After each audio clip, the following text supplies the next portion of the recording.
चांदनी तालाब और खामोश लड़की थर के रेगिस्तान के एक कोने में एक रहस्यमय तालाब था जो केवल पूर्णिमा की रात को चमकता था। गांव वाले उसे चांदनी तालाब कहते थे और वहां जाने से डरते थे।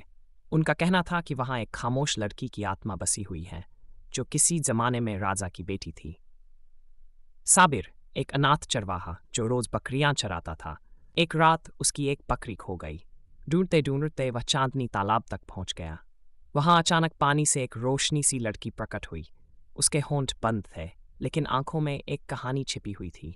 वह साबिर को इशारों से कुछ समझाने लगी। साबिर ने समझा कि लड़की कोई राज बताना चाहती है।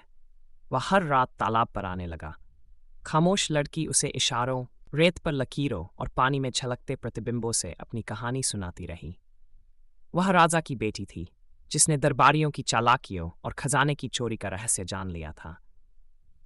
वजीर ने उसे झूठा ठहराकर कैद करवा दिया और फिर तालाब में डुबो दिया। तब से उसकी आत्मा इंसाफ की प्रतीक्षा कर रही थी। साबिर ने हिम्मत की और गांव के बुजुर्गों से पुरानी कहानियां, गुप्त रास्ते और राजा की पुरानी वसीयत के संकेत इकट्ठा करने शुरू किए। कई दिनों की मेहनत के बाद वह महल के खंडहरों में एक छिपी हुई लिखित वसीयत तक पहुंचा, जिसमें राजा ने अपनी बेटी को अपना सच्चा उत्तराधिकारी बताया था। साबिर ने वह वसीयत गांव के सभी लोगों के सामने पढ़ी। तालाब की आत्मा को आखिरकार न्याय मिल गया। अगली पूर्णिमा की रात जब साबिर तालाब पर गया तो लड़की मुस्कुराई, एक रोशनी के रूप में आकाश की ओर उठी और हमेशा के लिए मुक्त हो गई।